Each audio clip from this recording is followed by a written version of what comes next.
on this episode of Bill Builds, we're going to be talking about a 2550 supermax drum sander that looks like this. So with this drum sander, you need two things. One, suction, vacuum, which I have over here. Two, power, which I have. When doing them both, you want to get your hose to your vacuum first, like so. And to keep it from going into your work surface, I have zip tie, tie wrap, whatever you want to call them. Then I have bungee cords from the ceiling. Hold the hose up and out of the way so nothing can be disturbed. Now that my suction has been connected, you will now want to connect your power after you look over the entire machine and make sure nothing is loose or uneven and everything's nice, square, and true. So when you run your cutting boards through, they don't have cups or warps or twists in them. So we'll do that right now. Now with this drum sander, there are two things. There's bed, the spindle, which is where the sanding happens, just like a planer, and then you have your in-feed and your out-feed on the other side.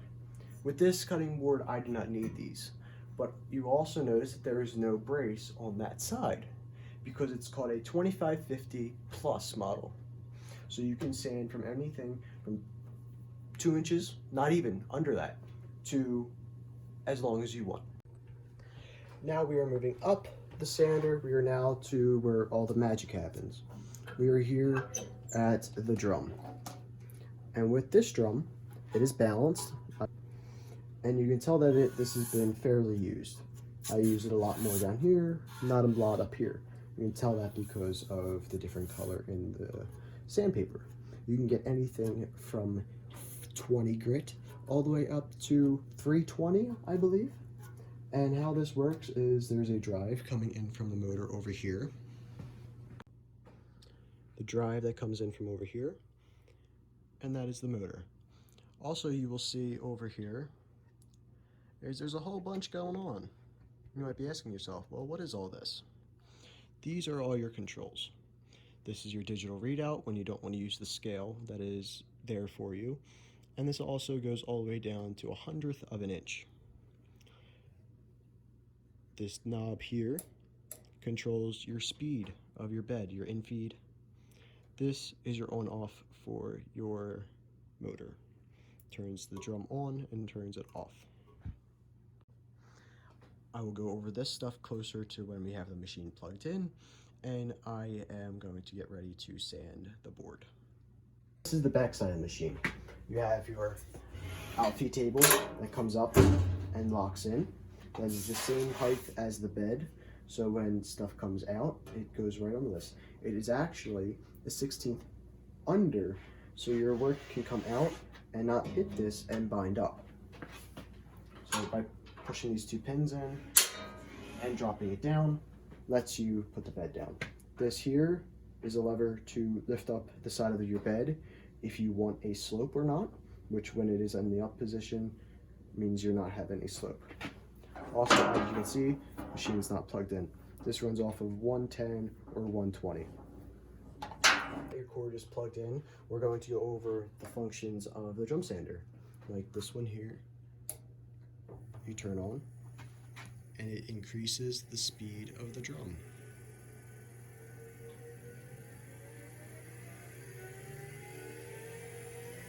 %.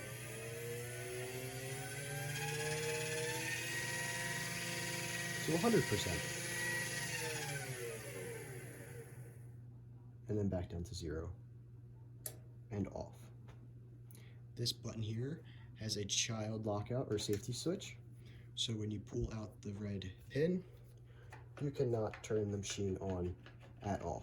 No matter how hard you try, you cannot turn this on. When this is in, snaps in, it turns the drum on.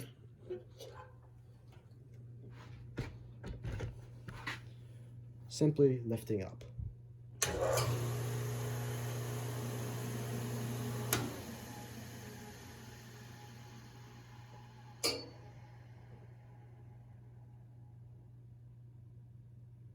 Once it comes to a complete stop and is unplugged, that is when you can touch the machine. Now we're going to come over to this corner of the machine where you have your increments here, which these come in inches and metric. This here is your knob for your up and down. And this is your digital readout, which is an extra that we got with this machine, which you can also check the depth of a piece of wood with this, and it will read it out on the screen here. Lifting this up, you will see that this bar slowly goes up. At each turn, each quarter turn is a 1/64th, is 1/64th of an inch. So one turn, one full turn is 2. Quarter turn is 1/64th, and then you just incrementally go up. And you can see that better by using the digital readout, which you can turn on here. And it is right now set to 1.53, which is 1.5 inches. And as you spin the knob and go up, the numbers go up. And you can go anywhere from a 1/16 of an inch all the way up to 4 inches. And you just keep going up. I like to go within an inch because that's where most of my stock is within. I don't usually go under 7/8 most of the time. And now I'm going down. We're going to go right down to 1 inch.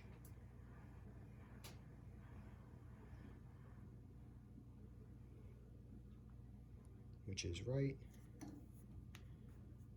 there. And that is set perfectly with the side, which is set perfectly with that. Now we are going to get into sanding down this cutting board. But the first thing you want to make sure is that your dust collection system is very good, like mine is, and you have a very good, clean outdraft, which means you have a door open or you have a vent going outside to bring a negative pressure from inside outside to create a draft, so you don't get stagnant dust, which does happen with anything you sand. So remember, wear a mask. I like to wear an RZ mask, not a sponsor, just like this isn't a sponsor. So no, these two.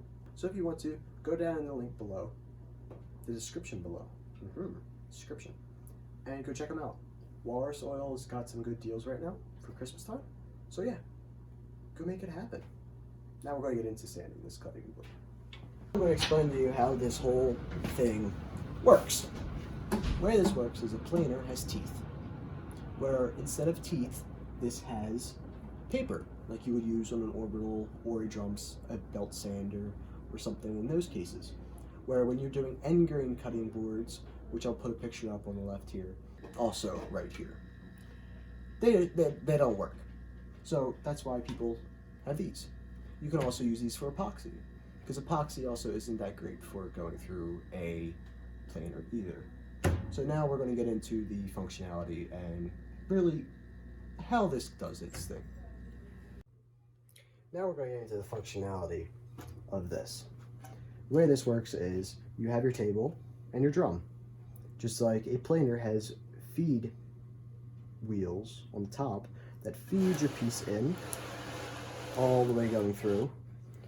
Well, mine does the same thing. It just has a table that has very, very high grit sandpaper that is used to move it through. So turning this on to speed 30 or 20, you'll see that it just pulls it in very slowly. Very slowly. I'm going to lower this down a little bit so then it will catch the wheels. So under the bottom side, which I'll show you in a minute, there are wheels here, or a wheel bar that keeps it down and keeps it all nice and square. And you can speed it up or slow it down, depending on your piece of wood and if it's burning or not. If it's burning, slow down some, or if it's burning a lot, like you do on pine, you speed it up a little bit. So now the next part of this video is going to be on a voiceover because this machine is too loud with the vacuum and everything running. I'll put some clips in of it running, and then I'll show you the finished product. So here we go. But first, I just wanted to show you that those are the guide wheels on the bottom. It's actually like a guide bar. Freely spins and pushes up and down to expose that, the drum. Now, I have flipped the camera over. I'm going to run it through the drum sander with the drum on and the suction off. So I will show you what it looks like on the underside. So here we go. You turn your drum sander on. You turn the feed in. And here you go.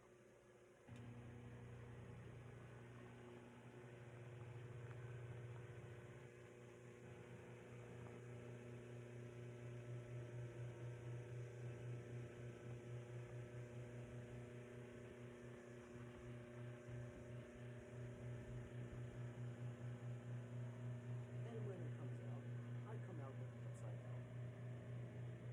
You turn your drum sander off and your feed off. That's how it works. Now for this board, I have set my depth to a little bit over 1 inch to accept the glue and the centerpiece, which is 1 1/8 inches. So I've set it to 1 1/8 inches. We're going to run it through, and I'll show you what it looks like through the first pass.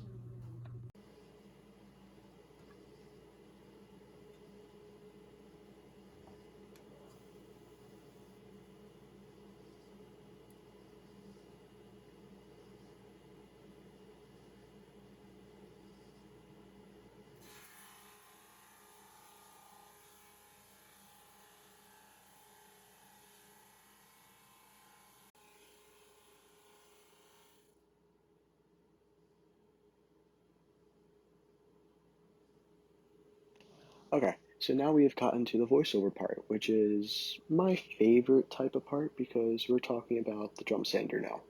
And with this drum sander, it's awesome. I have had it for around 2 years now, and it's really good. One thing I did notice was the first time I ever used it was a static problem. So that's why you might see I have metal banding around the bottom of the pipe closest to the handle.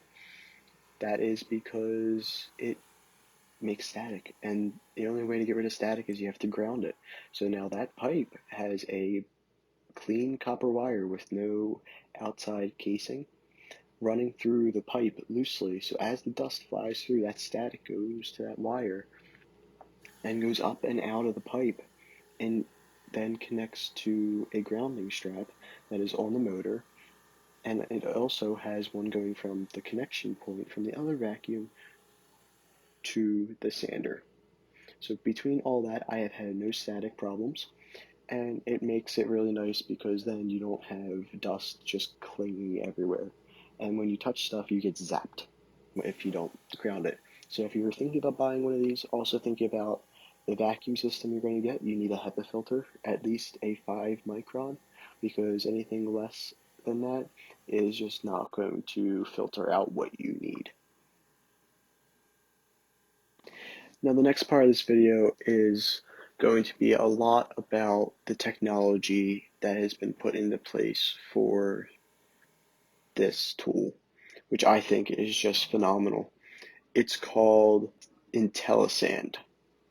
So what that means is that when the motor feels an electronic load, that the motor needs to push out more power, which it actually does the opposite. It slows down the feed rate of the belt and increases the speed of the drum by 1/10. So you're getting what you're taking out of the belt and you're putting that into the drum. And with those two combinations, you most likely will never get burned and you'll never get uneven spots, even if you take off more than you can chew. I've done it many times. I did it on purpose in this video, and you'll see that it's a little red LED light that turns on. It's there, and that is a demonstration on a 2550 drum sander supermax. If you guys have any questions, please leave them in the comments. I will be checking. And remember, like, share, and subscribe to see more. I've got a ton of tools, so leave me in the comments what you want to see next. And share with your friends so everybody can see it. Thank you, and have a blessed day.